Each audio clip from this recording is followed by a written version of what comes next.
são alterações sutis, não é um gato que chega ali para você, que já olha, que já mostra que está com dor.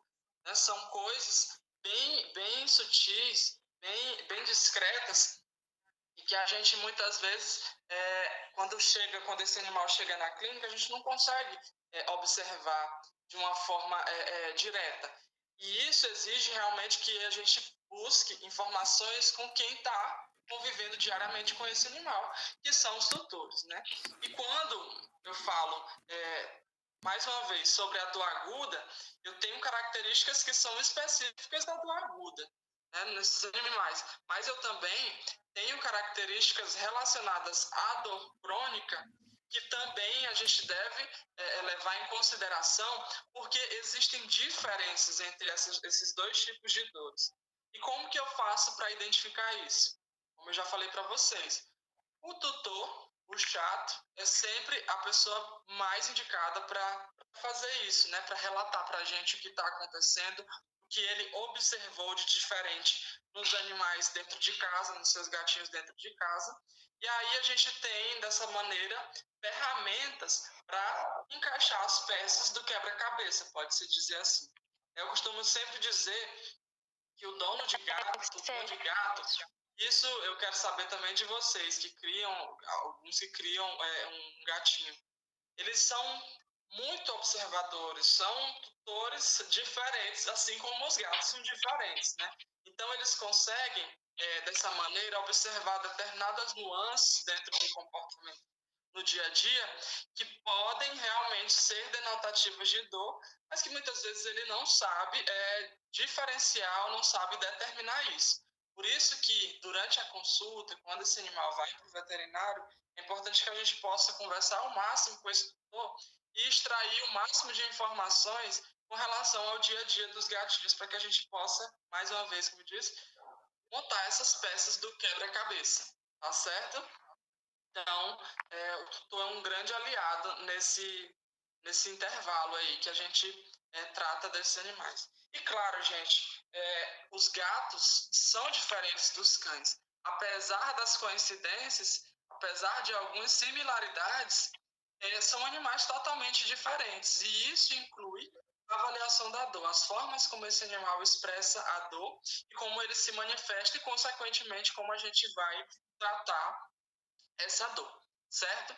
Então, gente, eu começo trazendo para vocês essas imagens que mostram variados tipos de gatinhos, variadas formas de apresentação deles, e que, de uma forma geral, todos esses animais, eles em si encontram uma situação de comportamento de dor. Observem nessa primeira imagem, não sei se vocês estão conseguindo acompanhar a minha setinha do mouse, esse primeiro gatinho aqui do canto esquerdo, eu tenho um gatinho que está ali acuado no fundo da gaiola. Observem os bigodinhos, observem as pupilas dilatadas, observem ali a posição das orelhinhas desse animal, como que está diferente, como que está mostrando para a gente que ele não está numa situação de conforto. Nessa imagem de baixo aqui, o gatinho branco, prestem atenção também no semblante desse gatinho. Está no fundo da gaiola, mais uma vez, sem interação com o meio. Observem aqui também o dorso desse animal arqueado, as costas, né, arqueadas, mostrando para a gente que ele está com uma situação de desconforto ali nessa região abdominal. Nessa outra fotinha do meio, esse gatinho de cima, eu já vejo um pouco de diferença, né? É um gatinho que, apesar da gente ver a cicatriz aqui da cirurgia, ver que esse gatinho tem ataduras, que ele passou por algum processo cirúrgico, mas é um gatinho que está aparentemente confortável. Como que eu consigo observar que ele está confortável? Eu vejo que ele está mais na frente da gaiola, ele está interagindo com o meio exterior, ele está com os olhinhos ali atentos, as orelhinhas atentas para o meio exterior. E que muito provavelmente, se alguém chegar aí na frente da gaiola, ele vai interagir, ele vai tentar pegar, ele vai fazer uma brincadeirinha. Tá? Mas a gente também pode observar, né, nessa imagenzinha logo abaixo, que é o mesmo gatinho, mas que passou por um procedimento cirúrgico. Então, que apresenta um score de dor, a gente pode observar com relação ao semblante desse animal. Vejam que ele está com as pálpebrazinhas mais cerradas, né, o olhinho mais fechado, as orelhinhas um pouquinho mais afastadas, ele está com o dorso mais arqueado do que na primeira imagem, está ali no fundo da gaiola. Então, é um paciente que a gente vê que está com dor. Nessa imagem aqui do canto direito superior, a gente vê um gatinho aqui com saliva. Vocês estão observando uma gotinha de saliva? Então, a salivação excessiva também pode ser algo denotativo de dor nos gatos, principalmente se esses animais eles têm alguns problemas odontológicos ou alguns problemas inflamatórios na cavidade bucal, algum tipo de neoplasia nessa cavidade oral.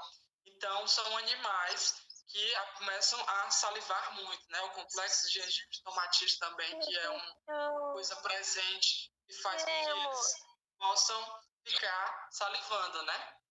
Então, observem aí essa alteração. E nessa última imagenzinha aqui do canto inferior direito, vocês podem observar um gatinho que está, de uma certa forma, interagindo com o meio ambiente, mas é um gatinho que está necessariamente miando de uma forma mais constante, mostrando que está com dor para o tutor, chamando a atenção do tutor através do miado. Mais uma vez, falando do tutor de felinos, a gente sabe também que são tutores bem observadores, como eu falei para vocês, mas que são tutores que também sabem reconhecer quando o seu gatinho ele está miando para comer, quando ele está miando para chamar atenção, ou quando ele está miando por conta de uma dor. Né? Geralmente são miados mais constantes, mais perpetuantes, e que o tutor ele realmente vai conseguir observar que não tá tudo certo com aquele gatinho. Tá? Mas, gente, fora essas imagens que eu mostrei para vocês com algumas características de animais com dor, principalmente dor aguda, existem outras formas também da gente identificar a dor nos gatos, como, por exemplo, é um gatinho que está mais isolado, que se esconde mais, que não tem tanta interação dentro de casa. Com relação à caixinha de areia, ele visita pouco a caixinha de areia, ele tem dificuldades muitas vezes, se são animais que têm algum tipo de dor osteoarticular, de até dar passadas para entrar dentro da caixinha. Então ele acaba que diminuindo a sua frequência na ida à caixinha. São animais que muitas vezes, os gatos principalmente, que diminuem a autolimpeza, né? O comportamento de autolimpeza, que a gente chama de grooming. Então você vê que são gatinhos ali que têm o pelo mais áspero, mais opaco, muitas vezes arrepiados, assim, em determinadas regiões. Por quê? Porque ele não está se limpando, ele não tem um determinado grau de conforto e bem-estar que faz com que ele expresse esse comportamento natural de autolimpeza. Tá? São gatinhos que muitas vezes diminuem a demarcação do território. Como que ele diminui essa demarcação? Para de urinar em vários lugares? De uma certa forma, sim.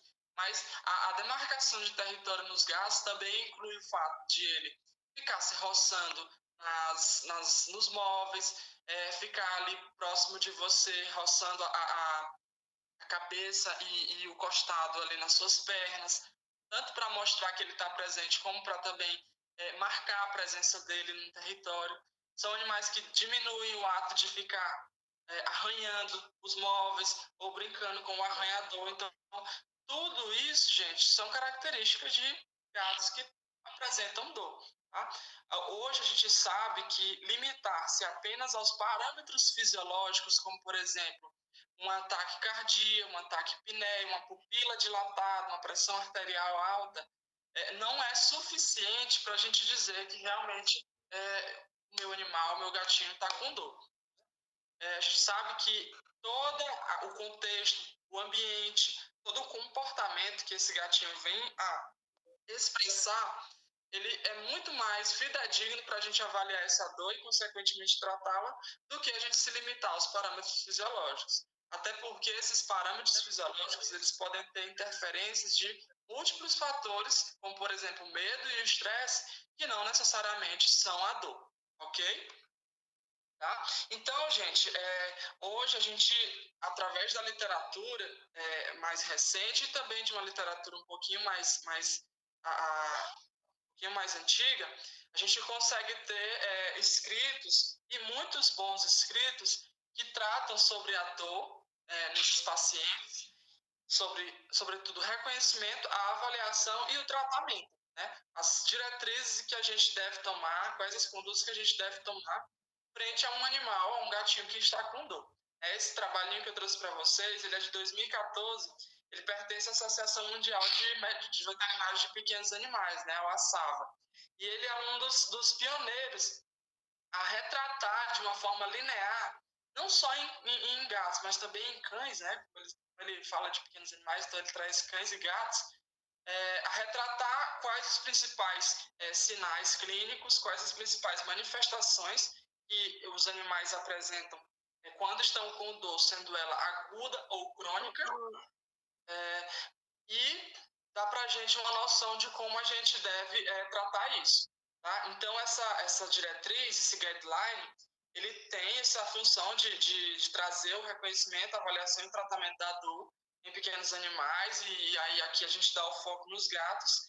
E dentre as características que esse trabalho vem mostrando para a gente, ele cita como a redução da atividade física, a perda de apetite, o fato desse animal estar um pouquinho mais quieto, mais isolado, alguns assobios, alguns rosnados, o fato de lamber determinadas regiões do corpo de forma mais específica, de forma mais excessiva, a diminuição da higiene, né, do grooming, como eu falei, a posição da cabeça em relação ao dorso, a posição da cauda, muitas vezes o estado de agressão ou mudanças na expressão facial desse gato podem ser sinais denotativos de dor nesses nossos pacientes, nesses nossos animais. Tá? Então, observem nessas imagens que, nessa imagem A, eu tenho um gatinho que não está com dor. Eu consigo observar nessa imagem que ele não está com dor. Ele está atento ao ambiente, ele está com um semblante de relaxamento, ele está também com o seu corpo mais relaxado. Então, eu consigo observar nessa imagem que ele não está com dor. Assim também como nessa imagem B e C, que são animais que passaram por um pós-operatório, mas que de uma certa forma eles se encontram em uma posição de relaxamento também, que mostra para a gente que eles não têm uma dor tão aguda ou tão severa que seja necessária uma intervenção por tratamento. Tá? Já nessas outras imagens, na D e na E, a gente consegue observar que existem determinadas diferenças com relação ao semblante desse animal e a posição e a tensão que esses animais se encontram. Nessa imagem D, a gente consegue observar que tem um gatinho que está mais tenso, a musculatura bem tensa, o costado, né, o dorso desse animal está bem arqueado. Você vê ali que ele está com os bigodinhos cerrados, os olhinhos mais fechadinhos, as orelhas mais afastadas umas das outras, né, mais lateralizadas o seu conduto. Né? Nessa imagem você também consegue observar que é um gatinho que tem um pelame assim, mais feinho, né? menos cuidado, como se ele realmente não tivesse se cuidando, se lambendo, fazendo o grooming direitinho, também com o dorso arqueado, um gatinho mais com score corporal bem menor, então isso pode ser um denotativo de que ele tem diminuído a alimentação.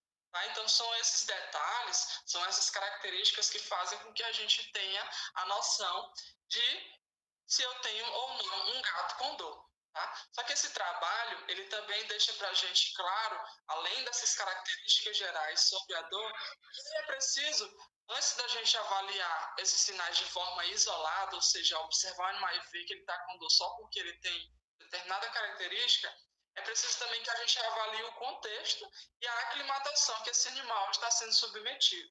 Muitas vezes é eu saber se esse animal ele passou por algum trauma, se ele teve algum estresse que levou a algum tipo de lesão tecidual, ou se ele passou por alguma cirurgia. Tá? Então, são esses nuances, são esses detalhes também que esse trabalho vem mostrar para a gente que são importantes também para a avaliação da dor. Né? Muitas vezes a idade também é um fator que mostra para a gente que determinados tipos de patologia elas podem acontecer de uma forma bem mais frequente nos gatos e que elas podem levar à dor. Então, observar se ele tem essa idade avançada, se ele não tem algum tipo de problema osteoarticular, ou algum problema degenerativo, ou alguma ferida ali no corpo que está escondidinha, mas que está bem crônica, tá? E também, gente, observar se esse animal ele não apresenta algum tipo de comorbidade, né? Algum tipo de doença no trato inferior urinário, né? Se ele não está com algum tipo de obstrução, que também dá para a gente a característica de um costado mais arqueado, de uma sensibilidade abdominal, de um desconforto, de um semblante alterado. Tá? Então, observar se ele tem ou não outro tipo de doença que possa estar causando uma dor aguda e que precisa de uma intervenção, tá certo?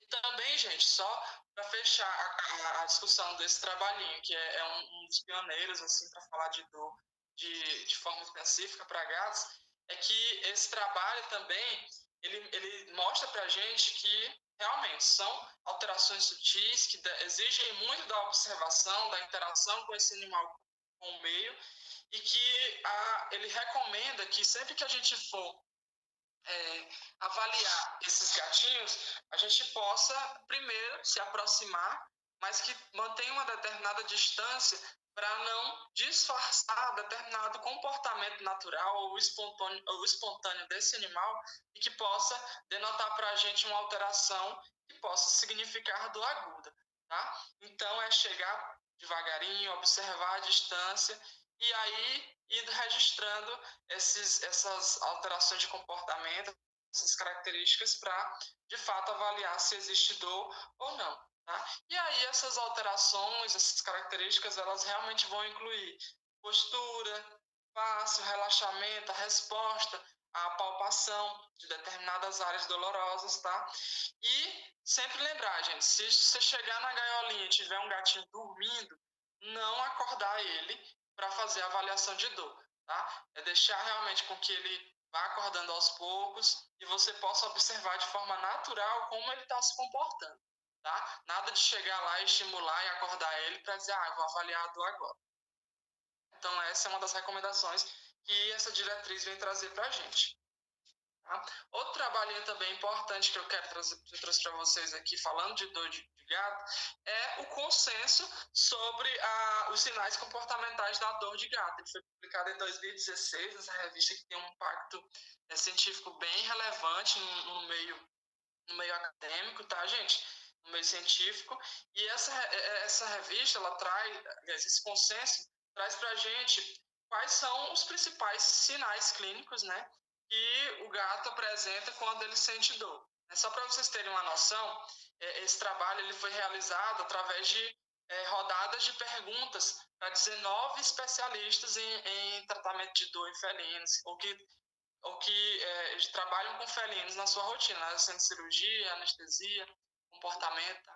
E esse trabalho, com essas rodadas de perguntas para esses profissionais, era necessário que pelo menos 80% dos sinais que fossem dados tivessem algum tipo de senso comum entre os avaliadores, tá? Então, de acordo com essa pesquisa que foi desenvolvida de dezembro de 2014 até maio de 2015, foram elencados os principais sinais relacionados à dor aguda em gato, como a claudicação, a dificuldade de saltar, a marcha anormal, né, um andar descoordenado, a relutância ao movimento, a reação à palpação de determinada área, né, esse gatinho ele pode reagir de uma maneira agressiva, querendo morder ou dar patadas, né, a diminuição do grooming, a diminuição das brincadeiras, a redução do apetite, a diminuição da interação com as pessoas, de uma forma geral, uma mudança de humor. Você observa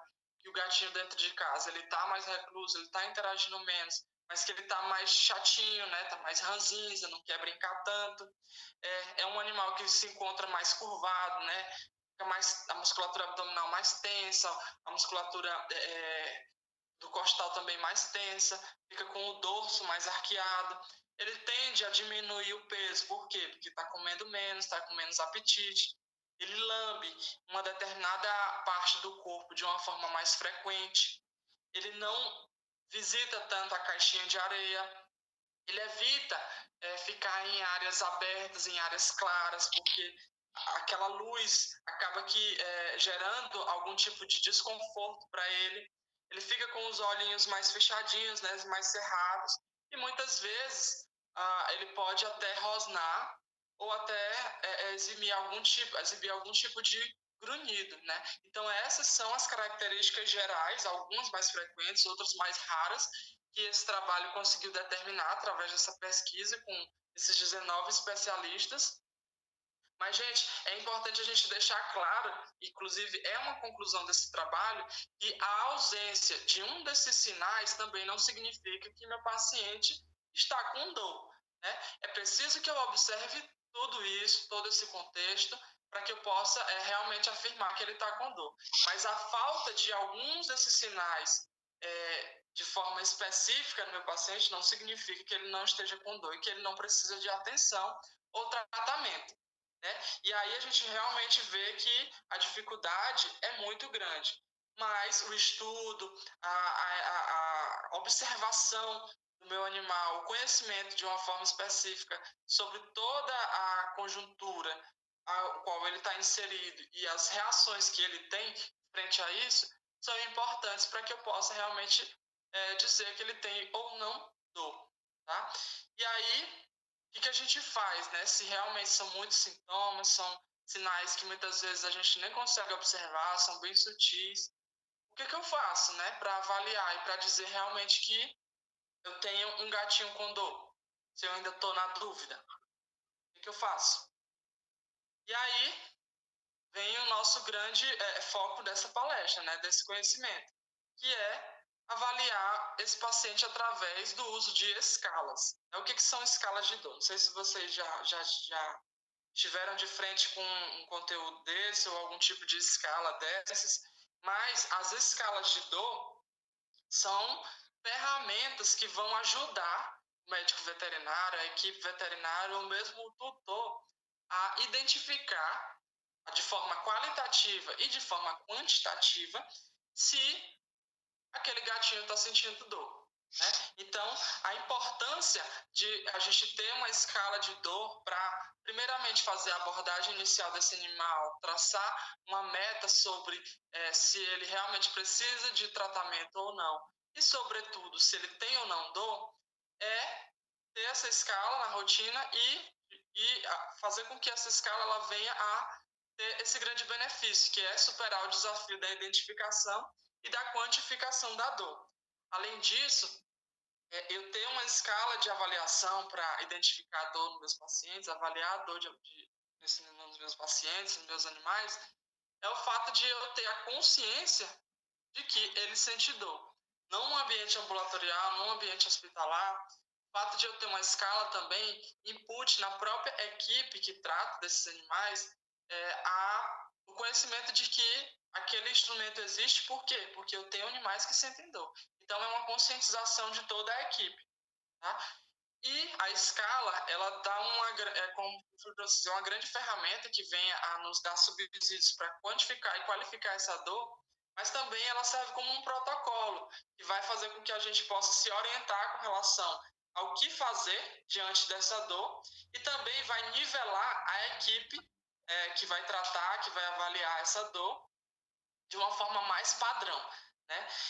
Mas, sobretudo, gente, antes de a gente optar em usar uma escala, é preciso que a gente se certifique se essa escala realmente é validada, ou seja, se essa escala realmente passou por um estudo acurado, tem uma determinada confiabilidade com relação ao seu uso e com relação ao fato de fato, avaliador, ser sensível para avaliador, se ela tem realmente sensibilidade para isso, de identificar esses sinais, se ela é confiável e eu posso utilizar essa escala de forma coerente e que um amigo veterinário, um auxiliar veterinário, um tutor também possa utilizar e entre nós a avaliação seja coerente e se essa escala realmente ela tem a necessidade de ser utilizada dentro do ambiente hospitalar pelo fato de ela gerar um ponto de corte, ou seja, um start, um gatilho, para que eu possa tratar o meu animal, o meu gatinho, se ele apresentar determinados comportamentos ou determinados scores que sejam denotativos e que sejam classificatórios para a dor. Tá? Então, tudo isso é importante. Quando se começou a utilizar as escalas de avaliação de dor para os animais, nós extrapolamos esse conhecimento da medicina humana, né, através de dessas 3 escalinhas, da escala descritiva simples, a escala numérica e da escala analógica visual, né? Os seres humanos, eles são, de uma certa forma, mais fáceis da gente identificar a dor, por quê? Primeiro porque eles falam, né? Então eles relatam o que está acontecendo. O autorrelato e a sua capacidade cognitiva e de expressão faz com que, quando ele chegue no médico, ele diga, olha, eu estou sentindo dor e essa dor tem tal valor, é de tal maneira, tem tal qualidade. Para os nossos pacientes animais, a gente não tem essa ferramenta não tem essa vantagem de eles falarem, né? Então a gente tem que predizer o que está acontecendo de acordo com o comportamento, de acordo com os sinais clínicos, de acordo com a história do tutor, de acordo com o contexto que esse animal está inserido e direcionar valores que sejam mais próximos do que realmente esse animal está sentindo, ou de acordo com o que você pensa que ele está sentindo. Tá? Essa primeira escala, a escala descritiva simples, ela é uma escala que ainda hoje é vigente, ela pertence à Organização Mundial de Saúde, e ela quantifica a dor em 4 scores. Score 0 é uma pessoa, um animal que está sem dor. Score 1, dor leve. 2, dor moderada. E o 3, dor intensa. Tá? Então, você quantificar de acordo com essa numeração. Meu gatinho está com uma dor moderada, então ele está com score 2. Ele está com uma dor muito grande, muito intensa, então score 3. A escala numérica é uma escala também bem simples, onde a gente geralmente pergunta para o tutor, né, na abordagem inicial. De 0 a 10, quanto que você acha que seu gatinho está sentindo dor? Daí o tutor, se ele fala valores que são mais próximos de 0, isso significa que são dores consideradas mais leves. Já aquele tutor que relata que tem um gatinho com uma dor considerada 9, 10, são dores mais graves, são dores mais intensas, mais tortuantes, mais severas. E o 10 é o parâmetro para uma dor, a pior dor imaginável. Tá? Então, é uma escala numérica, qualitativa e quantitativa também, e que dá para a gente uma noção de como esse gatinho está em relação à dor. Se é uma dor leve, se é uma dor moderada ou se é uma dor severa, intensa. E a escala analógica visual também funciona bem parecida com a escala numérica. Só que a escala analógica é uma reta, na verdade, de 100 milímetros, onde você pergunta para o tutor, pede para ele marcar nessa reta qual o valor mais próximo, sendo que o valor mínimo é a ausência de dor e o valor máximo, ou seja, a ponta extrema da reta é o valor de dor pior, do pior grau de dor, e aí você pergunta para o tutor e pede para ele marcar. Dependendo do local onde ele marcar, você pode considerar essa dor leve, se ela for até 30 milímetros, moderada, se ela for de 30 a 50 milímetros, ou uma dor grave, se ele marcar um local que for acima de 50 milímetros. Tá? Então, essas são as primeiras escalas utilizadas na medicina veterinária, né, que vieram da medicina humana e que ajudam a gente a entender de uma forma mais rápida qual grau de dor que o meu animal está sentindo, o meu gatinho está sentindo. Tá? Existe uma outra escala, que é uma variação da escala analógica visual, dessa última escala, que é a escala visual analógica integrativa descritiva, né? Que é dinâmica, na verdade, a escala visual analógica interativa dinâmica, que ela é uma variação dessa escala analógica e que ela, além dessa pontuação, nessa reta, ela também traz algumas características sobre o comportamento, a interação física e sobre a palpação de determinadas áreas dolorosas para qualificar essa dor, aí para quantificar essa dor. Tá? Então, essas são as primeiras escalas, gente. De uma forma geral, são escalas que dão muita margem para erro. Né? Por quê? Porque a dor realmente ela é avaliada dessa maneira de forma bem subjetiva. Eu tenho, por exemplo, a diferença entre avaliadores que podem chegar até 40% de diferença. E isso é muito. Porque, por exemplo, se eu digo que meu paciente está sentindo uma dor 2, grau 2, por exemplo, na escala numérica, com uma diferença de até 40%, eu posso classificar essa dor aí para 4, 5. Então, é muita coisa de diferença. E aí isso pode direcionar condutas de tratamento diferenciadas, né, que podem realmente ser lesivas para o gato ou não. Tá? E assim, gente, até entre homens e mulheres, a avaliação da dor ela pode ser diferente. Então, hoje a gente sabe que essas escalas elas ainda são utilizadas, só que em menor proporção, em menor frequência. Por quê? Oi. O iPhone é tão coisa de rico que eles não deixam mais eu atualizar nenhum aplicativo porque tem que ter um cartão de crédito. Oi, tem alguém falando? Desliga o telefone aí, galera. Então, gente, como eu estava falando, são escalas pouco utilizadas hoje em dia porque são consideradas unidimensionais. O que são unidimensionais? Elas olham realmente para um só parâmetro, uma só forma de avaliação. São fáceis de usar, são fáceis de interpretar, mas elas não são tão úteis para distinguir mudanças sutis na dor, ou seja, aquilo que o gato apresenta, né, de fato. E as diferenças estatísticas entre uma pessoa ou outra que avalia são muito grandes. Tá?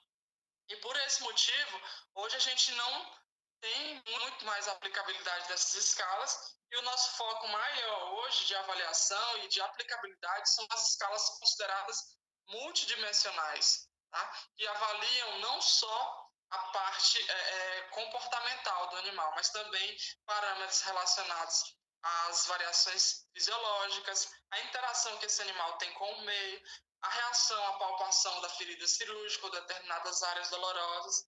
Tá? Então, são escalas que observam um perfil geral, não apenas a dor de forma quantitativa. Tá? E a primeira escala que eu trago para vocês que tem essa característica e que pode ser utilizada na rotina é a escala da Universidade Estadual do Colorado, né, para dor aguda. Essa escala, gente, ela foi elaborada em 2017, né, lá na Universidade Estadual do Colorado. Vocês podem perceber que é uma escala bem colorida, tá? Que mostra através de várias figuras representativas, caricaturas de gatinhos, qual a condição que ele se apresenta, qual o semblante que esses animais expressam, qual a forma como eles estão inseridos dentro da gaiola ou no local para avaliação. E aí ele traz como quantidade para avaliar os scores que vão de 0 a 4. O score 0, ele significa ausência de dor. É um gato sem dor, um gato tranquilo no ambiente, sem exibir algum sinal de dor. Já o score 4, ele é um score que é denotativo de dor intensa, dor severa. Observem também que essa escala é colorida, então ela tem uma faixa de cor para cada categoria que facilita para que a gente, na hora da avaliação, de forma rápida ali, possa qualificar essa dor de acordo com essa coloração. Tá? E associar essa coloração a um determinado score. Por exemplo, azulzinha, 0, verde, 1, amarelinho, 2, laranja, 3 e o vermelho, 4. Tá? Essa escala, gente, tem uma variação dela traduzida para que a gente possa utilizar de uma forma mais facilitada, que eu trouxe para vocês aqui, para vocês conhecerem. E essa escala é bem simples de ser utilizada, gente. Ela mostra o score, a caricaturazinha do animal, como ele está ali no ambiente, e a resposta à palpação e o grau de tensão da musculatura. Então, por exemplo, no score 0, eu tenho um animal descansado, confortável, contente, calmo, ou sozinho, ou ele está interessado ou curioso com o ambiente, de acordo com o seu comportamento geral. Quando estimulado alguma região do corpo, ele não se incomoda a palpação da ferida ou palpação de qualquer região do corpo. E ele tem mínima tensão na musculatura. Já o score 1, a gente vê que são animais que têm sinais geralmente sutis e difíceis de detectar no ambiente hospitalar, mais fáceis de detectar em casa pelo proprietário. No hospital, eles podem estar contentes ou ligeiramente inquietos, menos interessados no ambiente, mas ainda olham para ver o que está acontecendo. Eles podem ou não reagir à palpação da ferida e eles têm uma leve tensão na musculatura. Tá? Já esse score 4 aqui, por exemplo, você vê um gatinho mais prostrado, potencialmente não responsivo ao ambiente, com dificuldade para se distrair da dor, receptivo a cuidados, mesmo gatos selvagens serão mais toleráveis ao contato. Né? Aquele gato que você consegue observar já pela forma como ele está na gaiola, mais curvado, mais recluso, que ele, apesar de agressivo muitas vezes, ele está com uma deficiência no estado de consciência, né? Uma determinada demência, que realmente é por conta da dor, né? Lembrando que a dor é um fator limitante, é um fator que muitas vezes deixa você em uma situação de desconforto e te deixa inerte a sua interação ao ambiente.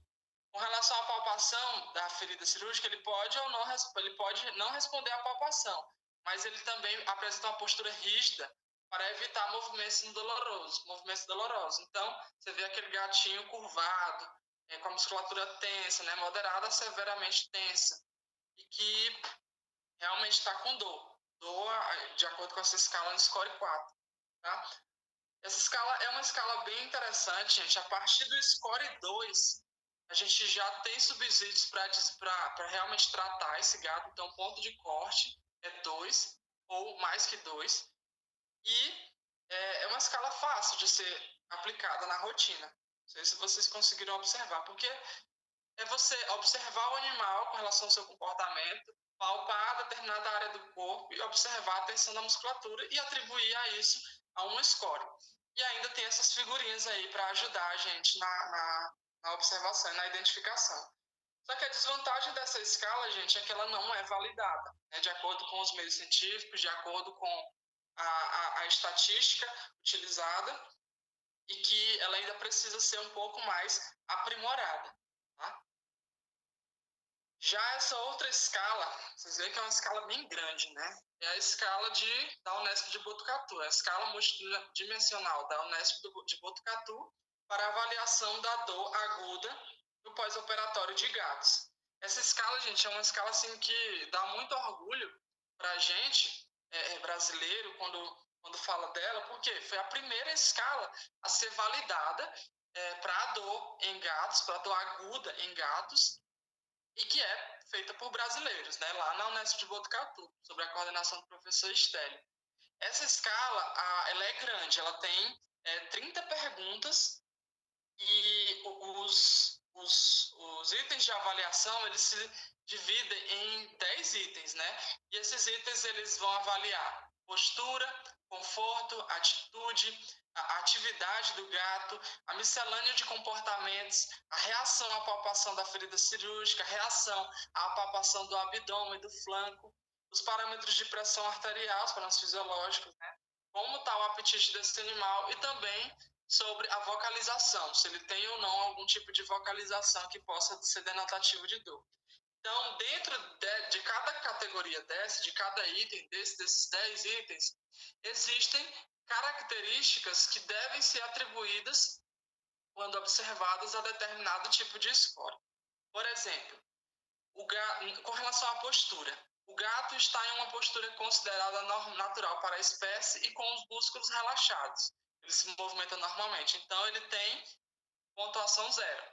Já se o gatinho está alterando frequentemente sua posição corporal, na tentativa de encontrar uma postura confortável, eu já atribuo a esse animal um score 3.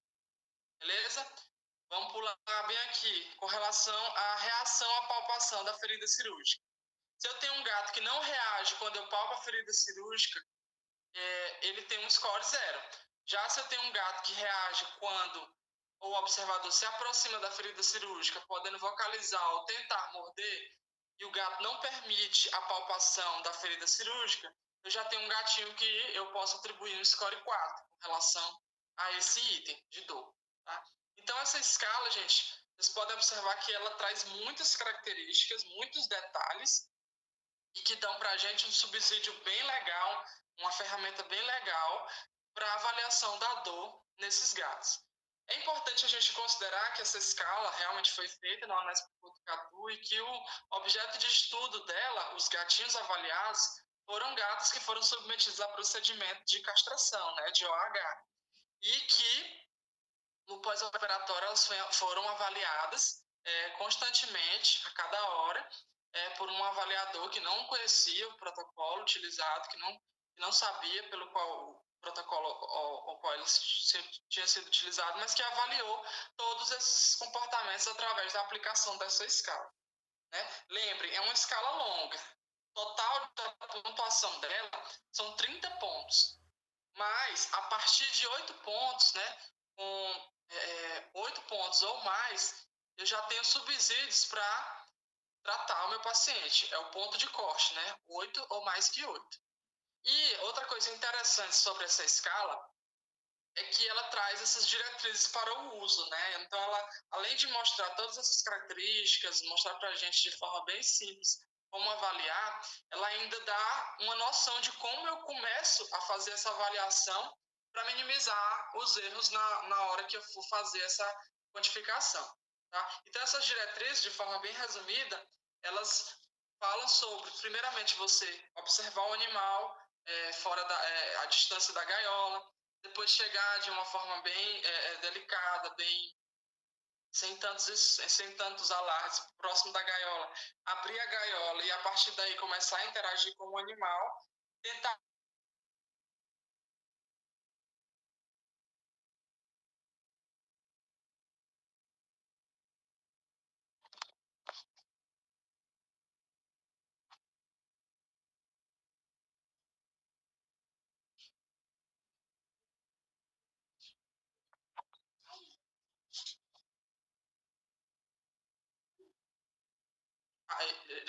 de acordo com cada item, pontuando esse paciente referente à sua resposta ou não à sua observação, à sua reação, tá certo?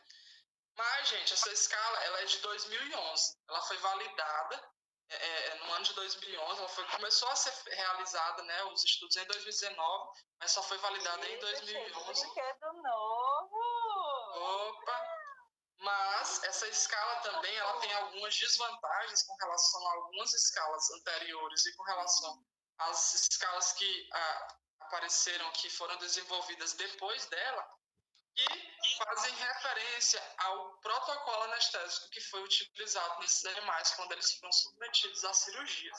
Então, aqueles animais que receberam algum tipo de anestésico associativo, eles manifestaram alguns comportamentos no pós-operatório, como, por exemplo, excitação, quando receberam ketamina, no protocolo anestésico, reações essas que confundiram o avaliador com relação à sua fidedignidade relacionada ou não à dor. Porque muitas vezes ele estava excitado não porque ele estava sentindo dor, porque ele estava incomodado, mas sim por conta dos efeitos que os fármacos dissociativos podem causar. Tá? Então, essa escala teve essa pequena desvantagem, mas de uma certa maneira é uma escala bastante legal para ser utilizada na prática clínica, dá subsídios realmente, até porque ela é validada com relação à avaliação da dor nos gatos no pós-operatório, e são uma ferramenta importante, né, para que tanto o veterinário responsável, como um estagiário, como um cuidador, como um auxiliar veterinário, eles possam aplicar ela de forma simples e de forma direta e possam dizer que esse animal precisa ou não de tratamento, tá certo? Então, é uma escala aí que ainda está sendo muito utilizada, é utilizada em muitos lugares e que é bem bacana, ok?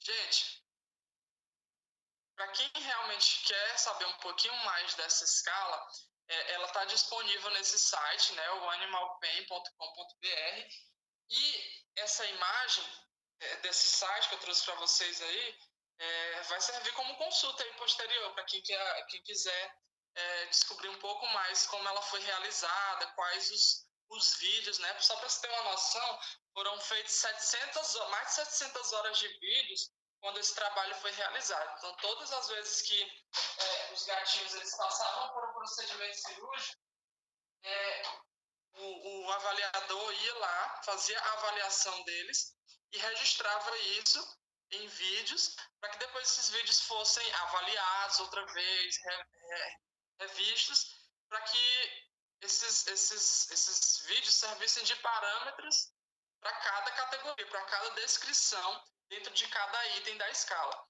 Então, nesse site aí vocês podem observar, vocês podem investigar, podem conhecer um pouquinho mais sobre como essa escala foi desenvolvida e o impacto que essa escala tem realmente sobre a avaliação da dor aguda em felinos. ok? Então tá aí a título de curiosidade para vocês. Bom, gente, até esse ano aí de mais ou menos 2011, foi a época da validação dessa escala de Botucatu, muito do que as escalas de avaliação de dor de gato apresentavam eram respostas relacionadas ao comportamento desse animal, né? Só que em 2014, esse trabalho ele serviu como subsídio para produção de para reformulação de uma escala que já existia dentro do rol de escalas para avaliação de dor aguda em gatos, né, que é a escala de Glasgow. E esse trabalhinho, que serviu como subsídio, ele identificou que, além do comportamento, além de todo esse contexto, além de todas as características que o gato ele apresenta no seu convívio social dentro de casa ou com outros animais relacionados à dor, ele também identificou, através de uma avaliação por determinadas mensurações de pontos específicos na face do gato, que existiam determinados pontos, determinadas regiões do rostinho do gato que se alteravam quando ele apresentava dor. E esses principais pontos, eles estavam relacionados à posição das orelhas e à posição do que ele chama de focinho, né? Dessa regiãozinha aliás, que ele chama de bochecha dos gatos, que é o focinho, né? De onde emergem os bigodinhos aí.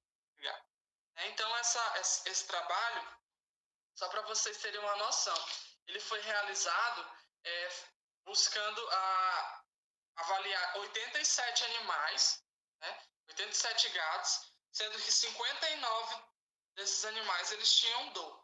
E desses animais que tinham dor, eles marcaram 80 pontos de referência no semblante desses gatos. Então, vocês observem aqui nessa imagem esses pontinhos, essas várias marcaçõezinhas foram detectados por esse trabalho 80 pontos aqui na face do gato e 78 marcas, né, distâncias entre esses pontos, que, quando alteradas e quando tivessem algum tipo de alteração estatística comprovada através da matemática, elas poderiam ser denotativas de dor, né? O resultado desse trabalho mostrou que existiam 6 pontos significativos, mas que dentre esses 6 pontos, 2 ganhavam destaques e eram motivos de a gente tomar nota, tomar conhecimento para avaliar de uma forma direta e fácil e prática que os gatos eles tinham dor e eles apresentavam a dor quando essas regiões se alteravam, quando esses pontos eles se estreitavam ou se alongavam, que foram as orelhas e a bochecha, né, o focinho desses gatos. Quando esse trabalho foi realizado, no ano de 2014, ele teve uma aplicabilidade e uma validação dentro da escala de Glasgow, que já existia, e ele foi incorporado, né? Então, a escala de Glasgow, que é outra escala multidimensional que trata da dor de gatos, do agudo de gatos, inclusive tem uma para cães também, essa escala mostra para a gente que, além dos parâmetros que ela já possuía com relação ao comportamento, alimentação, palpação da ferida, esses itens relacionados às alterações faciais que os gatos apresentavam, principalmente com relação à orelha e à bochecha, eles são importantes também para a avaliação e eles acabam deixando a escala mais completa, né? Então, hoje, a escala de Glasgow, que é uma ferramenta assim, muito boa para avaliação de dor aguda em gatos, ela se encontra dividida em 7 itens, né, em 7 questões, e essas questões, elas apresentam dentro de cada uma determinadas características que são observadas, e de acordo com isso eu posso atribuir um score que pode variar de 0 a 4. Por exemplo, na questão 1 aqui, ao observar o gato no canil, né, no gatil, ele está silencioso, ronronando ou miando. Então, se ele estiver apresentando isso, ele tem score 0. Já se ele estiver chorando, rosnando ou gemendo, eu atribuo a ele um score 1. Com relação ao quesito 2, a questão 2, ele está relaxado? 0. Ele está lambendo os lábios? 1.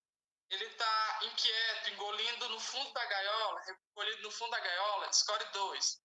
Ele está tenso, agachado, score 3. Ele está rígido, encurvado, score 4. E assim por diante, tá? De acordo com cada pergunta, eu atribuo um score. E de acordo com cada avaliação também que eu faço. Como eu falei para vocês, a escala de avaliação facial, né, através da posição das orelhas e da bochecha, do focinho, ela foi incorporada nessa escala. Então, o score 0 eu atribuo a gatos que estão com as orelhinhas ali para frente, antenadas, né, eretas. Para o gatinho de score 1, são aqueles gatinhos que têm uma orelha mais afastada uma da outra, mais lateralizadas. E o gatinho com score 2, que apresenta uma dor mais considerada de moderada a severa, eles têm umas orelhas bem afastadas umas das outras e bem laterais, né? Como vocês podem observar através dessa caricatura. Com relação à bochecha, né, ao focinho, se ele está redondinho, score 0. Se ele está meio achatado, meio elíptico, e os bigodinhos estão um pouco mais curvados e voltados para baixo, score 1. Já se ele está com as bochechinhas bem cerradas, bem franzidas, e os bigodinhos bem retos, bem eriçados, score 2. Tá? E assim por diante, gente. Essa escala ela pode ir até 20 pontos. Mas quanto que eu considero para dizer que esse gato ele tem dor e que precisa de dor, e precisa ser tratado para essa dor? 5 pontos, tá, gente? A partir de 5 pontos, eu devo intervir no tratamento da dor. Identifico a dor e preciso tratá-la, tá certo? Então essa escala é bastante legal, eu gosto muito dessa escala. Inclusive lá na minha rotina do hospital veterinário, quando eu fazia residência, essa é a escala que a gente utilizava para fazer a avaliação pós-operatória de dor em gatos. Tá? Inclusive, ainda está lá, ainda deve ser usado, os residentes, acredito eu, que estão usando, né? Juntamente com os clínicos e toda a equipe. E é uma ferramenta bastante interessante, importante, para que a gente possa determinar a dor e poder intervir de uma forma eficiente. Tá? E, como vocês podem observar, é bem simples de ser utilizado, todo mundo pode pegar e pode ir preenchendo, e ela ser realmente uma ferramenta muito, muito legal. Bom, gente, recentemente, isso eu falo de 2018, 2019, outros estudos eles foram realizados no intuito de aprimorar, né, a avaliação da dor em gatos, principalmente a dor aguda, que é o que a gente está falando. E a gente conseguiu, através desses estudos, observar que o foco hoje ele estava relacionado às mudanças do semblante do gato, a determinadas nuances das expressões faciais que podem determinar se esse paciente ele tem ou não alguma dor. Né? E aí a gente fica realmente pensando no seguinte ponto. Poxa, eu sei que são animais que não falam, né? Os animais não falam, os gatinhos não falam, mas eles mostram determinados comportamentos, determinadas alterações no seu corpo, na sua face, que podem me ajudar e que podem mostrar para mim que ele está sentindo dor e que assim eu posso tratar. Né? E esse conhecimento a respeito das alterações da expressão facial não são coisas recentes, né? Como a gente conseguiu ver ali naquele trabalho de 2014, no consenso de tratamento da dor para os pequenos animais, e desde lá já se falava sobre expressão facial.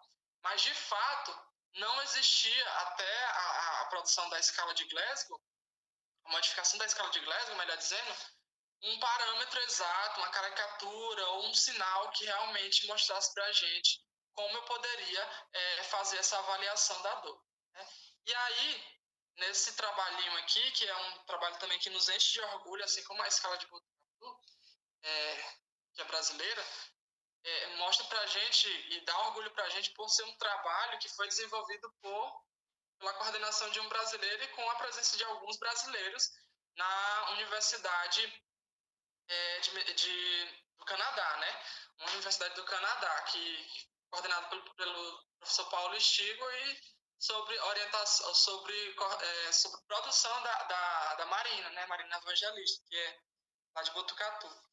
Então, eles vieram, através de vários estudos, puderam comprovar que os gatos, quando eles têm algum tipo de dor aguda, seja ela pós-operatória, por algum trauma, por algum tipo de comorbidade, eles apresentam alterações na expressão facial que realmente podem dar para a gente indícios de como eu posso fazer essa avaliação e como eu posso tratar. Tá? Então, o primeiro trabalho que eles fizeram foi esse, que tinha como objetivo desenvolver e validar a escala de expressão facial dos felinos, ou a escala de careta dos felinos, para detectar dor aguda associada a condições que ocorrem naturalmente. Ele traz as características faciais relacionadas à dor, ele tem a capacidade de resposta e a confiabilidade necessárias para que a gente possa realmente usar essas escalas na rotina clínica. Ele tem um ponto de corte também, essa escala também tem um ponto de corte para que a gente possa saber quando deve fazer o resgate analgésico. E com relação à escala de Glasgow, eles foram tiveram resultados bastante interessantes com relação ao nível de confiabilidade e a correlação, né? Em torno de 80% a 90%. É um índice bem alto e, mais uma vez, reforça para a gente que é uma escala que é fácil de ser utilizada, pode ser utilizada por vários tipos de pessoas com vários níveis de conhecimento e que vão dar uma determinada validade para o que está sendo avaliado. Tá? Realmente são sensíveis para a avaliação da dor. Tá? E essa escala ela é dividida de 5 formas, que eles chamam de, aliás, de 3 formas, que eles chamam de unidades de avaliação.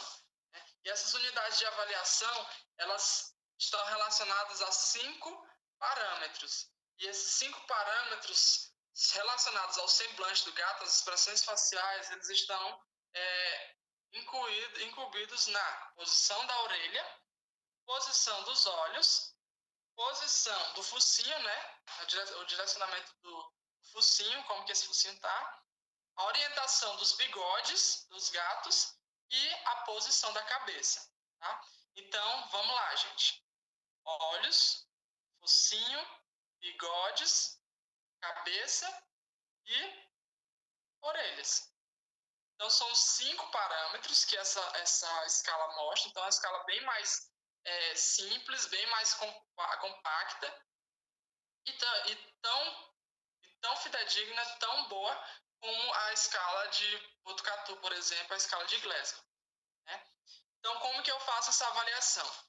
Se eu tenho as orelhas voltadas para frente, eu tenho um score 0. Se eu tenho elas ligeiramente afastadas, eu tenho um score 1. E se eu tenho essas orelhas giradas para baixo e bem laterais, eu tenho um score 2. Com relação aos olhos, se eu tenho olhinhos abertos, atentos, bem redondinhos, 0. Se eu tenho olhinhos já com as pálpebras parcialmente fechadas, 1. Se eu tenho um gatinho com os olhos bem fechadinhos, bem franzidos, 2. Né? Olha aqui, ó, como fica o semblante, ele fica realmente bem curvado, com o olhinho bem fechado. Com relação ao focinho, se eu tenho um focinho que está relaxado, está bem redondinho, 0. Se eu tenho um focinho levemente tenso, 1. E se eu tenho um focinho bem tenso, bem elíptico, já não está redondo, score 2. Se eu tenho, com relação aos bigodes soltos e curvados, 0. Bigodes levemente curvados, 1. E bigodes bem eriçados, bem retos, bem para frente, bem tensos, 2. Com relação à cabeça, se eu tenho uma posição da cabeça acima da linha do ombro, 0. Se essa cabeça está alinhada com o ombro, 1. Já se a cabeça do gatinho está abaixo da linha dos ombros, ou seja, está bem cabisbaixo, score 2. Tá? Então a gente pode observar, gente, que é bem fácil classificar isso. E ainda existem essas caricaturazinhas aqui que podem auxiliar a gente a observar observar como esses animais estão na gaiola e poder classificar, né, quantificar como eles estão sentindo dor. Esse trabalho aqui também é um trabalho bem recente, de 2020, né, desse ano. Foi publicado aqui nessa revista, PeerJ.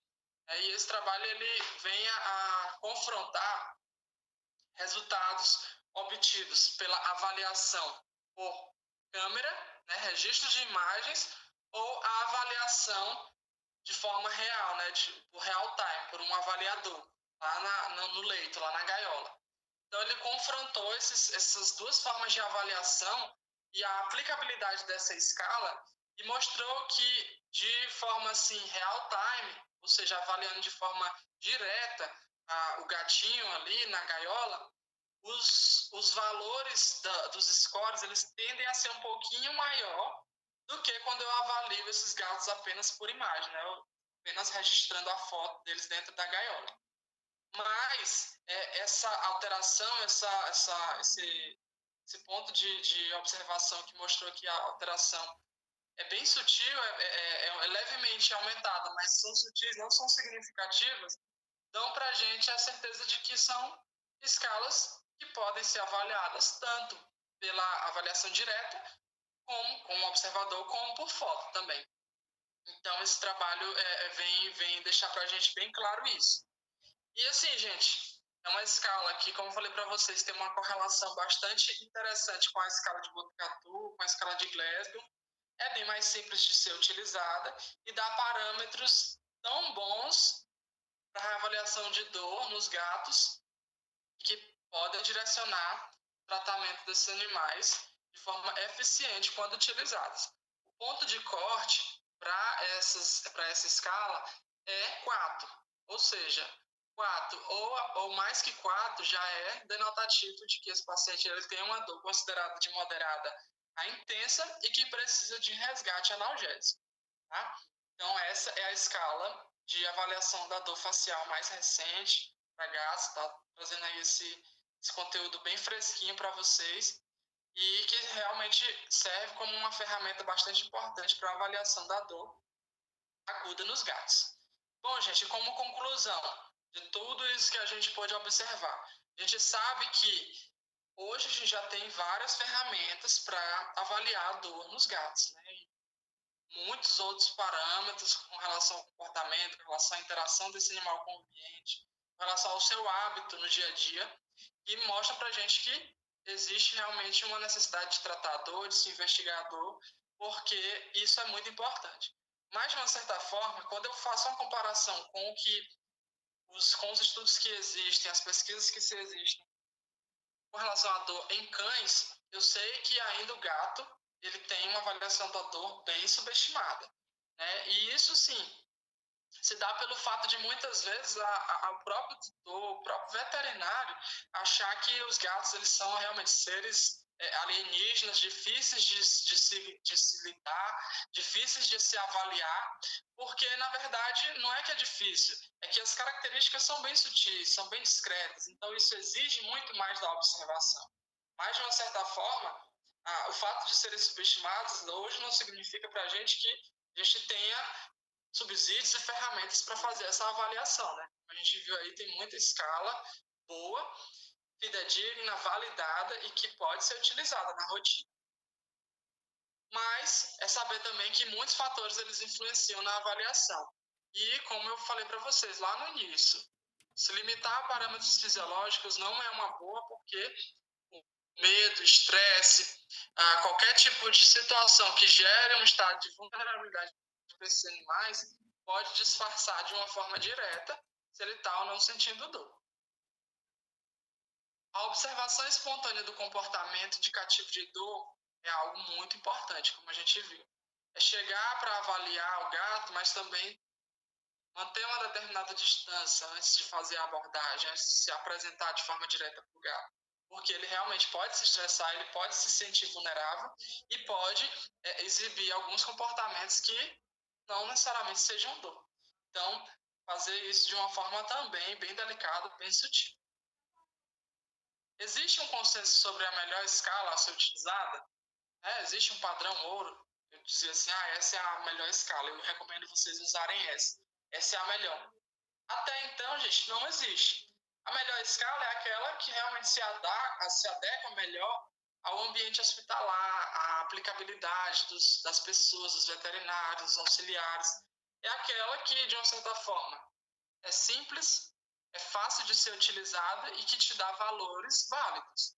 Então, nesse intervalo aí, eu tenho bastante afinidade com a escala de Glasgow e a escala de avaliação facial, né, mais recentemente. Só que cada lugar é cada lugar, cada serviço é cada serviço. Então, o que a gente tem que deixar claro aqui é que deve existir, deve ter uma escala para avaliador de uma forma mais eficiente, faltando as características de comportamento, de interação com o meio, de diferenças de parâmetros sutis, eu tenho que ter uma escala, até mesmo para padronizar a minha avaliação e permitir com que várias pessoas possam fazer essa avaliação e essa avaliação ser realmente uma avaliação fidedigna. Tá? E a importância, mais uma vez frisando, é que essas escalas elas vão orientar o tratamento. Então, falar de dor aguda em gatos inclui tudo isso, gente. Inclui a gente ter um tutor que chega e relata para a gente, um veterinário realmente que possa investigar de uma forma geral e bem direta o que esse paciente tem de alteração e, a partir disso, ir montando estratégias e montando quebra-cabeça para tentar identificar se existe ou não dor. Eu permitir que essa avaliação ela também possa ser realizada com a utilização de escalas, e aí a gente tem uma infinidade de escalas, e que, dessa forma, eu possa intervir na dor. Né? Volto a falar para vocês, é muito melhor prevenir a dor do que tratá-la. É o nosso foco. Mas, muitas vezes, essa dor já está instalada. E aí a gente tem um paciente na nossa frente, tem um gatinho na nossa frente que precisa de atenção. Então, essas escalas, elas vêm a nos ajudar, a nos auxiliar de uma maneira bem legal. Tá? Gente, eu espero que vocês tenham gostado da apresentação, espero que vocês tenham aproveitado. Nós vamos, a partir de agora, aos questionamentos, se alguém tiver. E eu quero agradecer a atenção de todo mundo, a disponibilidade de estar falando sobre esse assunto, o convite realizado pelo pessoal do Meeting. Né?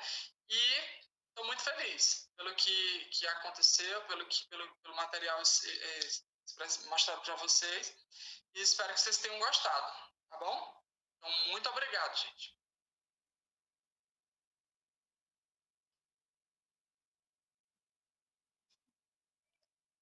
Então, todo mundo está me escutando? Tô ouvindo. Muito obrigada. Tô ouvindo. Muito obrigada, Marlos, pela palestra. Eu que agradeço. Eu que agradeço. A gente agradece aqui da organização demais por você ter aceitado o nosso convite. Então, a gente eu que agradeço, gente. Muito obrigada. A gente também fica muito feliz de ter você aqui. Então, indo para as perguntas. A gente teve algumas perguntas sobre dor crônica, perguntando qual escala pode ser utilizada para mensurar, se é possível mensurar a dor crônica. Então, eu acho que eu imaginava que essa pergunta ia aparecer. Tá dando um pouquinho de retorno da voz. Pode ligar o microfone, Zayn? Isso. Então, eu sabia que essa pergunta ia aparecer, porque hoje o nosso foco foi sobre dor aguda. Mas e a dor crônica, né? Que é algo tão presente também, que acomete muitos gatinhos. Gente, com relação à dor crônica, eu tenho não só um componente fisiológico, sensorial envolvido, mas eu tenho também um componente emocional. Então, posso dizer que é uma dor bem mais difícil da gente tratar, com um tratamento bem mais longo e com uma avaliação bem mais complexa.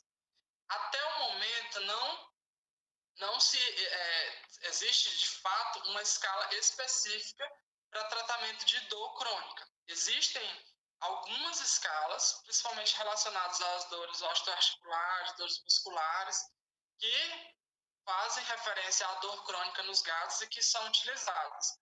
Mas até então não são ferramentas que são validadas e que podem ser utilizadas assim de uma forma bem direta, sem dúvidas, na rotina clínica.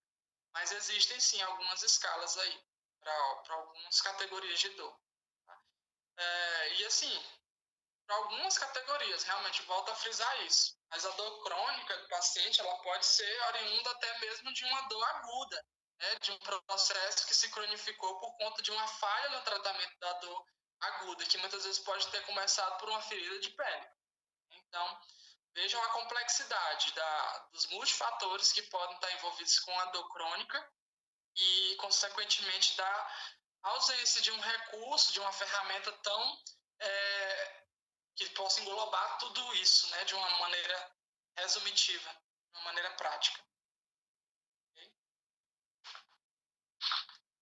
A próxima pergunta é em relação à medicina integrativa.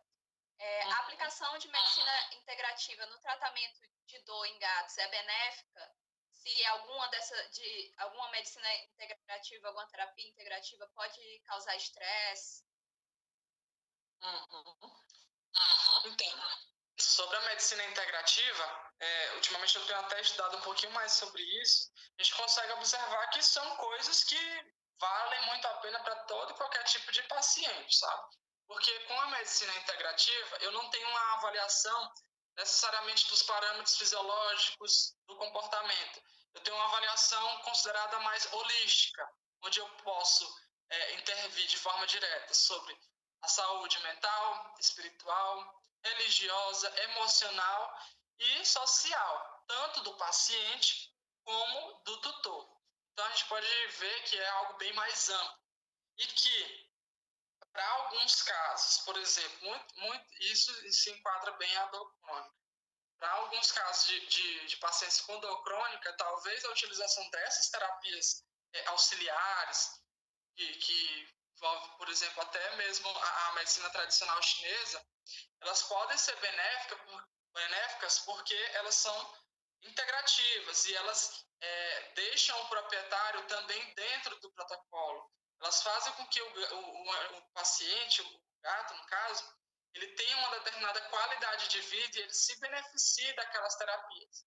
E assim, cada profissional, dentro de cada área, ele vai ter que usar os artifícios do cat friendly, né? Que a gente sempre fala, que a gente sempre tem que estar atento, para que realmente ele possa saber abordar de uma maneira legal, ele possa saber otimizar o seu serviço e o seu tratamento sem gerar algum tipo de estresse ou algum tipo de situação no gato que possa levá-lo ao estresse ou a algum estado de vulnerabilidade.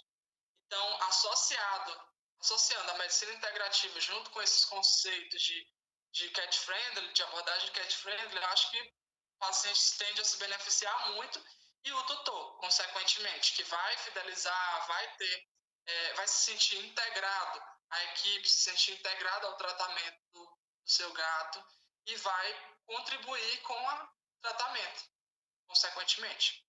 Então, é benéfico, sim. Certo. A próxima pergunta é como diferenciar a dor ao medo quando o gato está com medo, porque também pode haver dilatação de pupila. Então, como é que a gente faz essa diferenciação? Entendi. Eu diferencio com o histórico, né? Geralmente a dor, principalmente a dor aguda, ela está associada a alguns eventos pontuais. Ou seja, é um gato que sofreu um trauma, que sofreu uma mordida, que brigou na rua. É um gato que passou por um procedimento cirúrgico ou que levou uma pancada. Então, para diferenciar a dor desse medo, eu tenho que buscar isso, tenho que buscar essas informações sobre como esse gato está vivendo e o que aconteceu com ele. Se isso está associado a algum trauma, algum procedimento cirúrgico, isso muito provavelmente seja dor.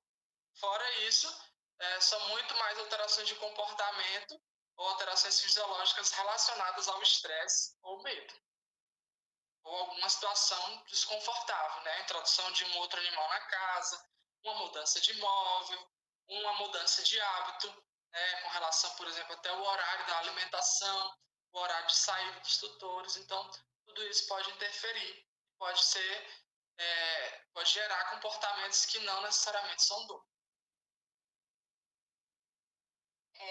A próxima pergunta está um pouco relacionada. Diz aqui que como podemos diferenciar se o animal está com dor ou se ele apenas está desconfortável com o ambiente. Utilizamos a escala da Unesp em uma pesquisa e os resultados só foram fidedignos quando ambientamos os animais, porque antes a escala dava resultado muito alto. Uhum. É isso mesmo. E eu cheguei a comentar sobre isso, né, quando estava falando da escala de Botucatu. E também quando eu falei sobre o guideline relacionado à avaliação de dor aguda em cães e gatos. É importante que eu tenha realmente essa aclimatação, que eu leve em consideração esses parâmetros, para que realmente o meio não possa interferir sobre o gato. A gente sabe que o gato é um animal muito sensível, bastante reativo, bastante expressivo ao ambiente que ele está inserido e que ele facilmente se estressa, facilmente se vê numa situação de vulnerabilidade. Eu falei para vocês lá no começo. É um gato que traz muito da sua ancestralidade. Então, se ele, como um grande predador, ele está doente, ele está com algum desconforto, ele se sente ameaçado, ele tende a se isolar mais, ele tende a se esconder mais. E ele tende, consequentemente, a disfarçar mais esses sinais de dor.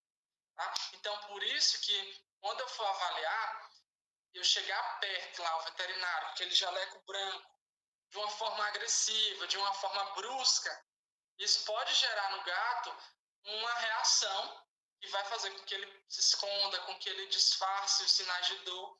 E isso faz com que eu possa dizer que realmente é muito importante levar em consideração toda a condição do ambiente, toda a forma de abordagem.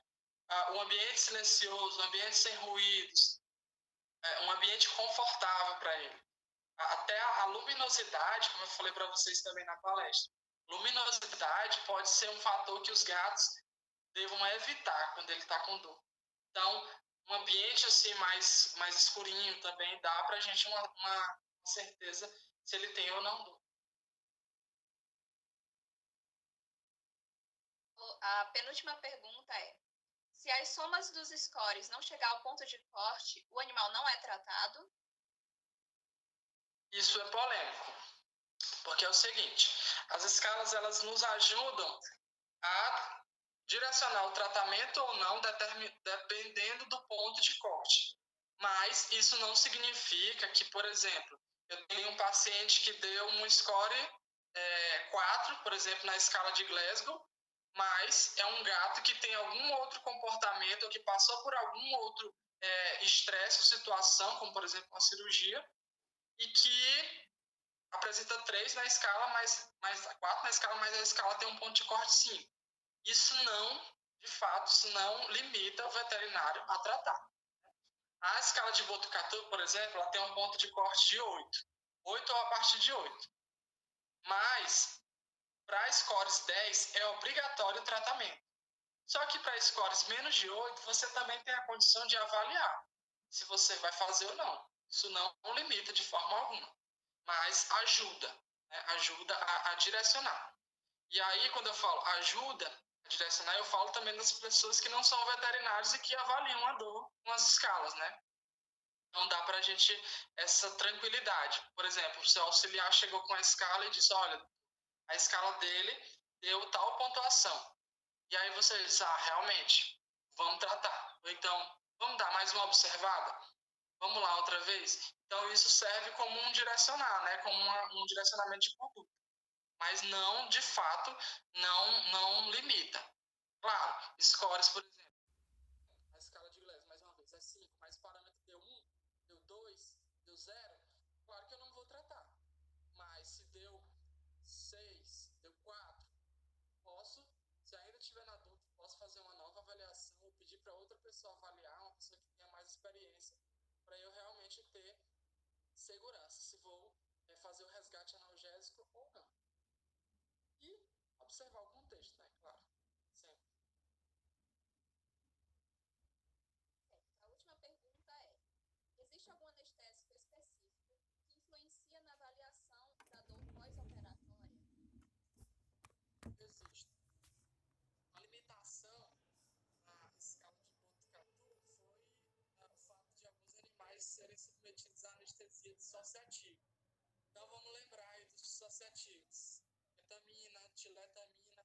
Então esses são fármacos geralmente, quando empregados em doses maiores, em doses altas, associativas, a partir de 7 miligramas, 5 miligramas, eles tendem a levar o animal, durante a recuperação, a um estágio de excitação, de catalepsia.